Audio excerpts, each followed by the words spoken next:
Saudara di mana saja pun berada, titip salam dari Flores. Pada hari ini saya sedikit menggambarkan tentang teknik perawatan tanaman kakao yang mana saya merasakan di daerah Kabupaten Flores Timur, Larantuka. Nah, begini saudara, tanaman kakao ini sudah mempunyai usia 8 tahun masuk 9 tahun saudara. Nah, tanaman kakao ini saya tidak melakukan pemupukan pada tanaman ini, baik pemupukan dasar, daun maupun buah.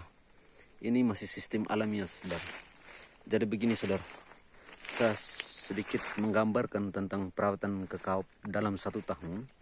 Itu saya melakukan pruning pada tunas yang baru, itu selalu jatuhnya pada bulan Agustus. Ketika bulan Agustus sampai dengan bulan Oktober, itu ketika kalau tunas barunya, kalau sudah ada yang muncul, maka selalu saya harus kasih turun saudara. Jadi saya juga harus punya perhitungan bahwa bulan Oktober menuju ke November itu suhu alam di Kabupaten Flores Timur itu sudah sedikit berubah saudara. Jadi ketika musim hujan sudah mulai tiba, itu saya selalu berusaha agar tunas baru pada tanaman kakao ini sudah diturunkan begitu saudara. Jadi ketika saat sekarang bulan November itu ada yang buah pada tanaman kakao sudah seperti ini saudara, sedikit agak besar, ada yang belum, ada yang masih proses untuk berbunga. Jadi begini saudara, ketika saya melakukan pruning pada tanaman kakao ini, saya selalu menggunakan gunting. Saya tidak menggunakan parang, karena ketika kalau kita menggunakan parang, itu batang kakaonya itu selalu menjadi luka. Luka dalam artinya bahwa bisa kena dengan parang atau dengan barang tajam yang lain. Jadi saya selalu melakukan sistem pruning pada tanaman kakao selalu menggunakan gunting. Jadi saudara, yang contohnya seperti ini. Ketika tunas airnya seperti ini, saya sengaja untuk membiarkan dulu supaya saya bisa melihat bagaimana perbedaan dari satu tanaman kakao dengan tanaman yang lain. Yang seperti ini saudara. Ini tunas airnya saya sedikit untuk membiarkan. Saya tidak sengaja untuk harus kasih turun. Jadi bisa menjadikan satu perbedaan saudara.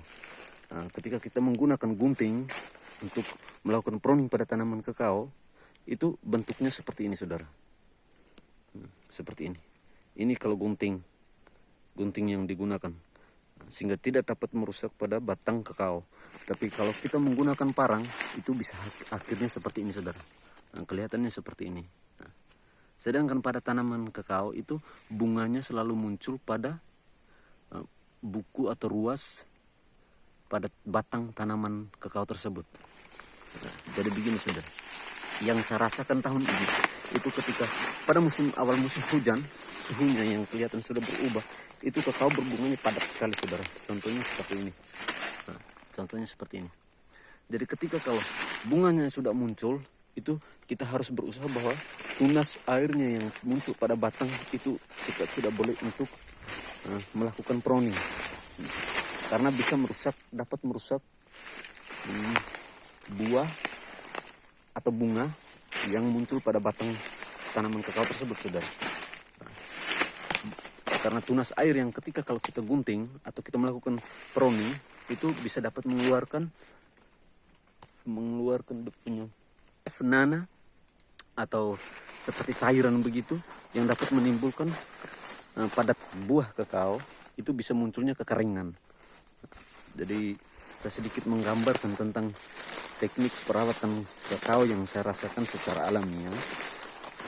Semoga bisa bermanfaat bagi saudara-saudara yang pencinta tanaman kakao di mana saja pun berada. Jadi begini saudara, contohnya lagi seperti ini. Ini setiap tahun saya melakukan dengan parang. Saya melakukan pruningnya itu dengan parang. Saya tidak menggunakan gunting. Jadi dapat merusak bentuk pada batang kakao. Jadi bisa buat perbedaan saudara. Ketika saya menggunakan parang, itu enggak ada muncul bunganya pada batang kakao seperti ini. Jadi ketika kalau saya menggunakan gunting yang baik untuk menatanya dia lebih baik, itu selalu munculnya seperti ini saudara. Jadi yang seperti ini saya sedikit membiarkan tunas airnya agar bisa dapat menunjang proses bunga pada tanaman kakao untuk menghasilkan bakal buahnya saudara. Jadi saya sedikit menggambarkan seperti ini agar bisa dapat bermanfaat bagi kita semua saudara. Baik, terima kasih dan salam bertemu kembali.